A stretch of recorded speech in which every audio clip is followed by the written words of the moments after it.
Last year, the Kia Sportage was the UK's best-selling mid-size SUV with over 47,000 units being sold, only beaten by the Ford Puma with around 48,000, so it's the second best-selling car overall. That means in the UK, we buy a brand new Sportage approximately every 15 minutes. But today I'm going to find out why are they so popular. If you're new to the channel, my name's Sam. This is the Carcode YouTube channel where I make new car reviews and car content every single week. Make sure to hit subscribe down below for all the latest reviews. First of all, a huge thanks to Kia UK for lending me this Sportage 3 for a week so I can get my head around the vehicle and give you a full overview. Let's start off with the exterior design of the Sportage.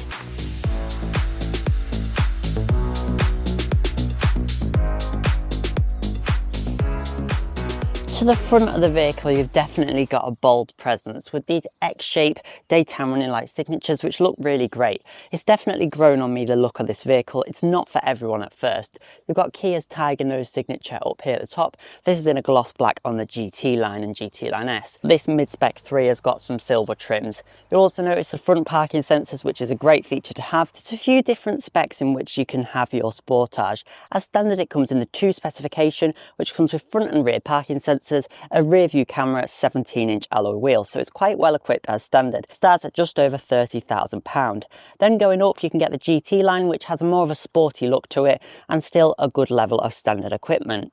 If you want to go for a higher spec model, it starts with this 3, which is like your mid-spec. That gives you 18-inch alloy wheels. It also gives you electric seats. Quite nice. You've got the chrome on the outside as well. There's also a new Shadow Edition, which is based on the 3, but has darker exterior design, which looks great. And it just has a sportier look. And it's available for a very similar price as the 3 spec. So that's a really great one to go for. Then last but not least, at the top of the range, you've got your GT Line S, which has got your full panoramic roof, the sporty styling, electric seats, and also a Harman Kardon sound system. So plenty of equipment, and there's plenty of different trims to choose from. Talking about trim and features, what's quite nice with Kia is you can't opt for anything apart from your paint and your engine, essentially. So all the features come as standard on each grade. So if you want a sunroof, you have to go for the top of the range model. If you want 360 cameras, again, you have to go for the top of the range model. But it just makes it very easy to purchase a Sportage, whether you're buying new or a used example. To the side of the Sportage, the SUV theme continues with these silver roof rails looking really good. Rear tinted windows on the higher specs look nice as well. You've got this chrome line and then it kind of goes here. I'm not sure about this design, but I don't think it's too offensive. It's just something a little bit different. To the rear of the Sportage, this is many people's favourite angle, but I prefer the front. You've got these separate taillights, which appear to be a taillight bar, but that's just with the gloss black. An overall quite nice look. This section here, though, does look rather sad. On the GT line and GT line S, that's in a gloss black for a sportier effect. Another nice feature is the rear window wiper, which is hidden up there. I'll show you that now.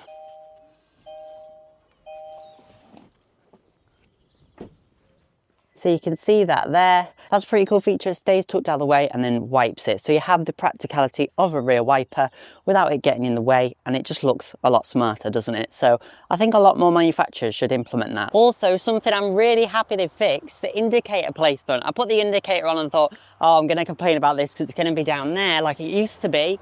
No. They've actually made some sense and put it in a place where it should be. Let's check out how it looks at the front though. Super clear as well at the front. Unfortunately, this daytime running light section doesn't all like glow amber like you get on some other cars, but it's really clear the direction, so that's really great.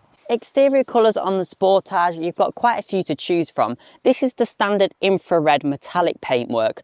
It's a nice colour, but I'm not a huge fan of it, especially on a big car. It can look a bit of an eyesore, but you definitely won't be losing it in a car park, that's for sure. Optional paintwork starts at £650. They start off with this Yucca steel grey metallic on 2 and 3 specification.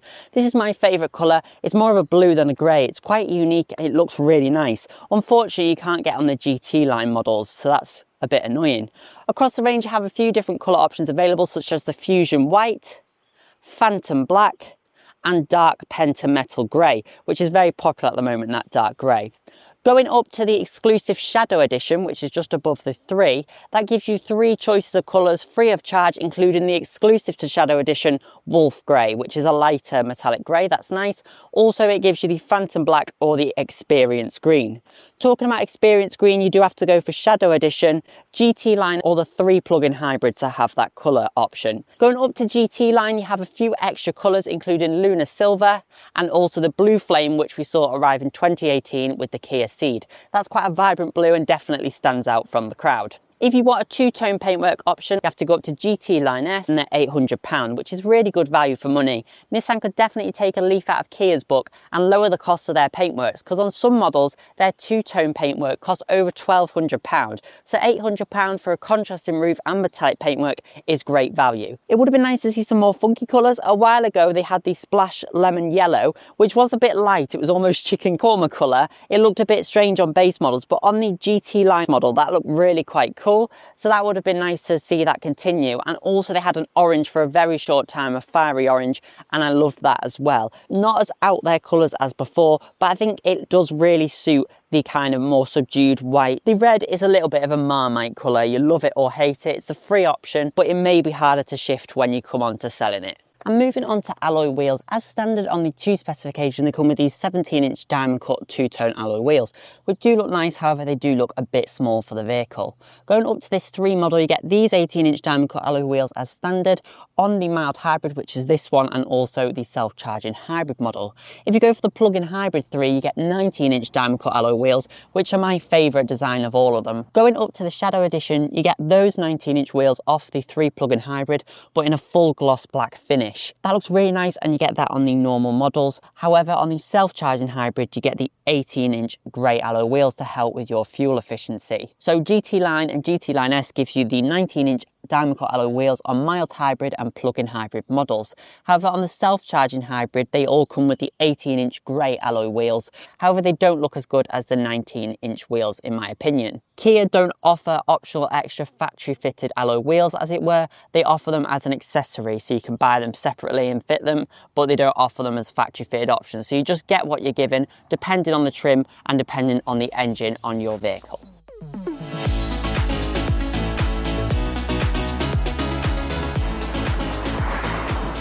I like that the auto hold comes on by itself every single time you get in the car, so you don't have to press a button each time. Now, pickup in this 1.6 turbo is pretty good. You can thrash it as well and get the peak torque from the vehicle, but you don't really need to. It's fine, and the gear ratios are really nice, very similar to what you would get in Volkswagen Group vehicles, so I like that. It's torquey enough. You don't have to really hang on to the revs to change gears like you do on some 1 litre vehicles, for example. How does it handle round corners? Well, there is a bit of body roll, as you'd expect from an SUV. The Tiguan and Cougar are a bit stiffer, so they do provide less body roll, a bit sportier. So this has got a nice blend, more focused so on comfort. If you go for 19-inch alloys though, ride will be a bit firmer and it will roll a little bit less. It's not awful, so corner coming up now. You can take this at quite some speed, there we go, and it's not too bad. Lane assist can be a bit annoying as well. On some other manufacturers, the lane assist isn't too bad and I can normally leave it on without too much bother. So on Fords, Volkswagens, Hondas, I've had not really many problems with it. It's never annoyed me so much I had to turn it off.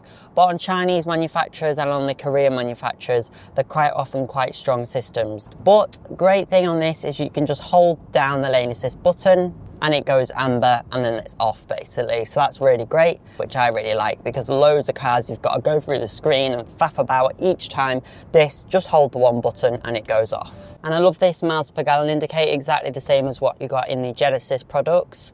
I really like that. Everything is so clear. These dials are some of the best I've seen. We'll see acceleration now. 4th gear. There we go. We're about to get up to higher speeds as well, so you can see the refinement in this cabin is fantastic. Yeah, as I say, it's very smooth, it's very quiet, very refined, not a mega amount of wind noise, not a big amount of road noise on these 18s either. Brakes are good. Oh, there's a different one. Bling plonk! Bling Plonk, plonk. Yeah, those bings and bongs may, well, get on your nerves after a bit, but I think they're all quite cute and they're not too annoying, apart from the lane assist one, which, as I say, is really easy to turn off. Put my foot flat to the ground in 6th gear.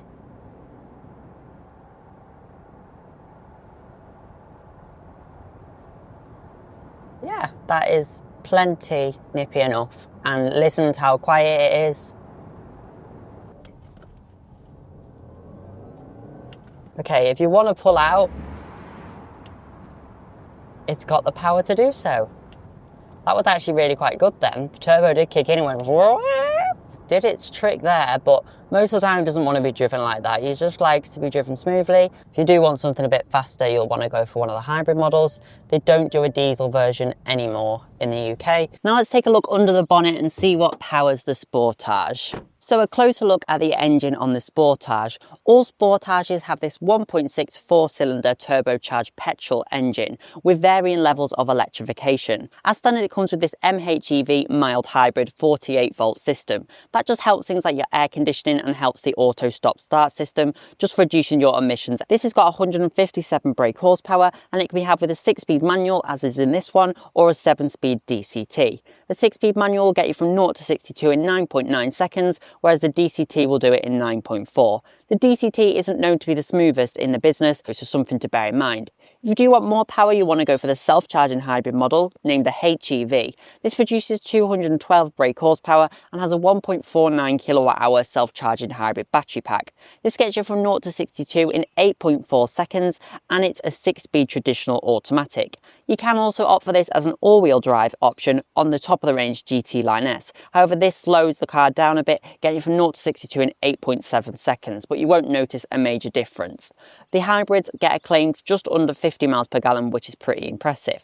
Then the most electrified model is the plug-in hybrid model with a 13.8 kilowatt-hour usable hybrid battery. This is all-wheel drive as standard and produces 248 brake horsepower, getting you from 0 to 62 in the same 8.4 seconds as the self-charging hybrid. So you've got plenty of options there, mild hybrid with a 6-speed manual or 7-speed DCT, and then all the hybrid and plug-in hybrid models with a traditional 6-speed auto, which is known to be smoother and responsive. The plug-in hybrid will do up to 43 miles officially of range, which isn't quite up there with cars like the MG HS, which now do up to 75 miles. But it's still pretty impressive and means you get a low benefit in kind tax of 8%.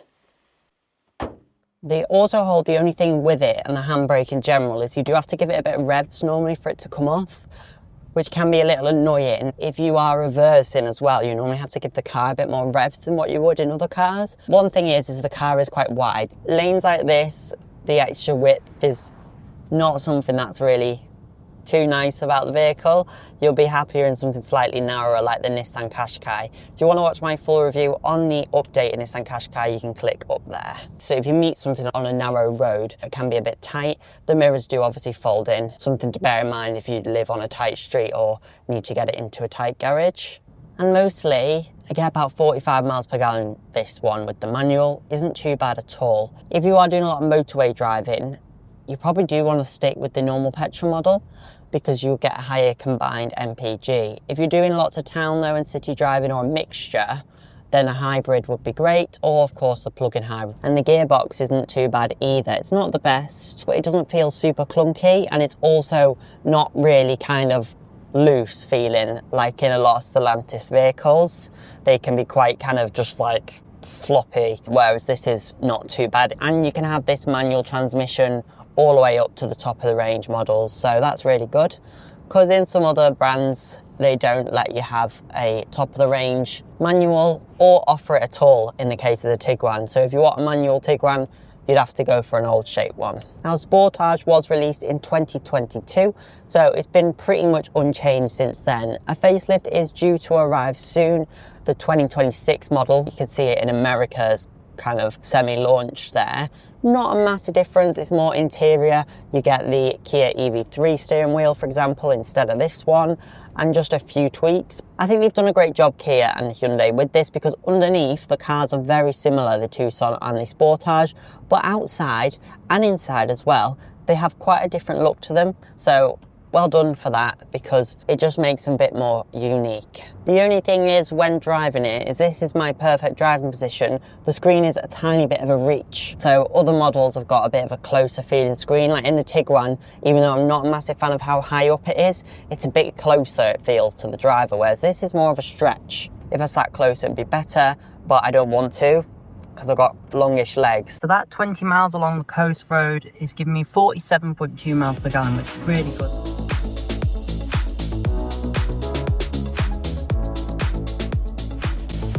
One thing I do find a bit annoying with the vehicle is the keyless entry. When you walk up to the car, the mirrors unfold, making you think, oh, the car's unlocked. However, it's not. It's a bit of an old school keyless entry system where you have to press the black button, which is a bit ugly, to actually unlock the car, and then you press it again to lock it. It's not just one that you grab and it opens, so that's a tiny annoyance. The interior of the Sportage, this is most people's favourite aspect of the vehicle, and I think it's pretty good too, especially with the dual 12.3-inch digital dial and central touchscreen. This central touchscreen is now standard across the range. It used to be only on the higher models, but Kia tweaked the range slightly last year and now it is standard. However, the 12.3-inch digital dials are not a standard feature. You get a 4.2-inch TFT display. However, I think this digital dash is one of the best in the business and definitely worth having. You get that on the 3, the Shadow Edition and the GT Line S, and it looks great. This one doesn't have those signature blind spot cameras though when you indicate, like the GT Line S does, which is pretty cool, flagship feature on the vehicle. They make a lot of sense. You've got your digital speed in the middle, is how I set it up. The analog speed, if you like, and then your rev counter. If you do change the drive mode, that does change the dials as well. However, you can just choose different dials should you wish. One thing I've not managed to figure out though is how to change this purple background theme to a different colour. If anyone knows how to do that, pop it in the comments down below, because I'm normally quite good with these things, but for the life of me, I could not find it in the settings, and I think you just have to live with purple, which doesn't seem like to have any relevance with Kia at all, but hey ho. The climate controls, as I say, really quite easy to use. You just got the knobs to change, and then you've got the fan speed there, aircon, and where you want the airflow to be as well. So that's all quite easy, with the physical buttons down here as well for your heated seats and the steering wheel. So that's great. Another great thing on the vehicle is the voice assistance system. Now, I don't normally use this on cars, but this one is the best I've ever used. I can safely say that. I'm too warm. Setting minimum temperature. It's done that. Even crazier, I think, is watch the heating controls. I don't know how she does this. Turn off my heated seat. Turning off seat warmer. I mean, how clever is that? That's really good. Chunky buttons on the steering wheel are also excellent. Easy to change the volume. You've got a star button, which you can save for your favourite thing. Good materials, pretty much. Cheaper bits here and there, especially here, which is a bit disappointing. It just feels very nasty and cheap down here, and a gloss black here as well. However, this is quite a nice trim. It reminds me a lot of the Genesis. It would be nice if they put that down here as well. You don't have a wireless charger unless you're at the top of the range model either, and you also don't have wireless Apple CarPlay or Android Auto. It is wired, so that lets it down ever so slightly. It does have a central armrest. However, it's not height adjustable. If you're driving, you might want it a bit higher, so that's a little bit unfortunate, but it's not the end of the world. I only use it when I'm stopped anyway, or at traffic lights or whatnot, just to lean on, so that's not too bad at all. Just like the build quality, like itself, it's screwed together very well. It's all gonna hold up well. It just feels a bit cheap. That just could be better. They could have just judged it up a bit, because this is really nice. This is all nice. Like the main sections are nice, apart from this strange boil on the dash, which is like your alarm system, which is a bit odd. Light headlining though means it's bright and airy in the cabin, and it's a lot of equipment. I was quite surprised when I saw the outside of the vehicle. I thought, oh yeah, it's a mid-spec, but it comes with electric seats.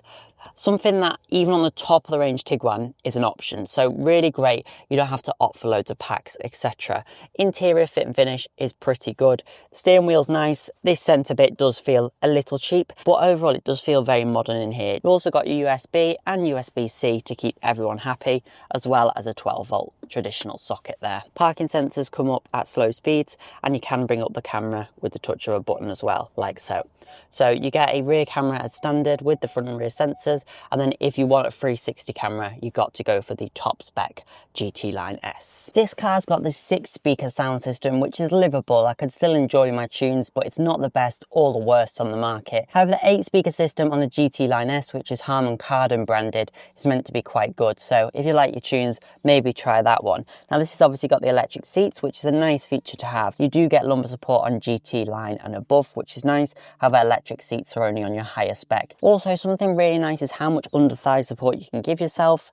This section goes up and up and up and up to there, which is quite high. The bases could be a little bit longer on the seats, that's one thing I would say, but they are super comfortable and that's great adjustability, so everyone should be able to get quite comfortable. So on this 3 model, you do get this part leatherette, part fabric. Unfortunately, the cloth still does look and feel a little bit cheap. It should be hard wearing, but I'm not a massive fan of it. That could be better. It's full cloth on the 2 spec, then you get this on the 3. On the GT Line, they're probably my favourite seats. They're like an Alcantara with like a honeycomb stitch effect for that sportier look. They look great. On the Shadow Edition, you get what they call midnight green leatherette with the Alcantara top. It does look more premium than this trim. However, I'm not too sure about that green leatherette. It's kind of a jadey green colour. I don't think it's for everyone. I think I'd have to see it in person to really know if I liked it or not. Then the GT Line S, of course, you get the top spec seats on that vehicle. Yeah, the fabric has never really been Kia's strong point. They are getting there though, they're getting better with the interiors. The leatherettes on their cars are normally quite nice, like on the EV3 for example. However, it is very comfortable, the seats, so I can't complain about comfort at all.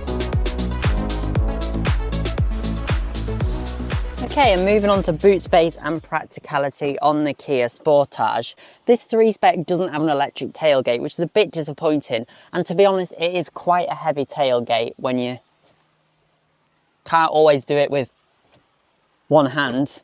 Just about, there you go, you have to give it a good go.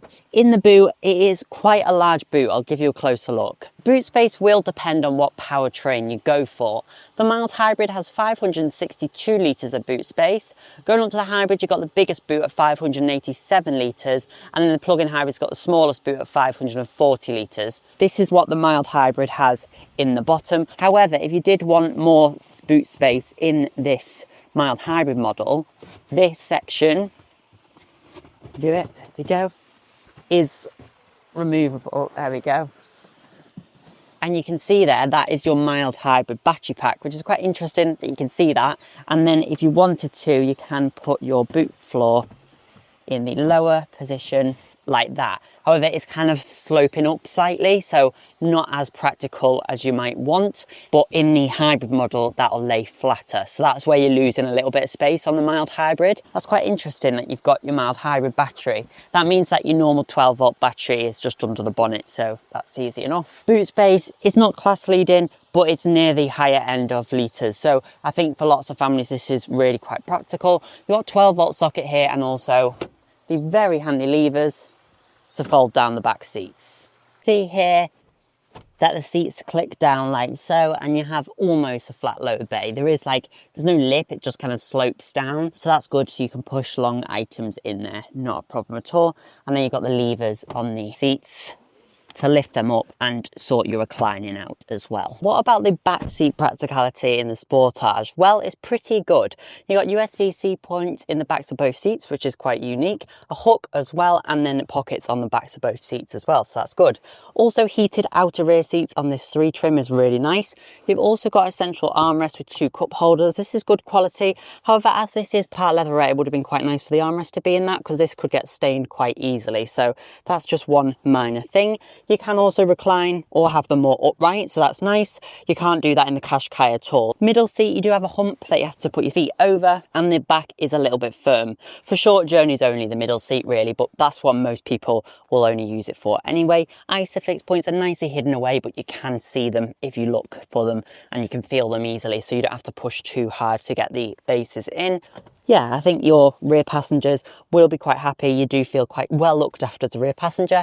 You do also have the rear light, which a lot of manufacturers are scrimping on now and not offering one of those. So my time with the Kia Sportage is coming to the end, and I have enjoyed my time with the vehicle.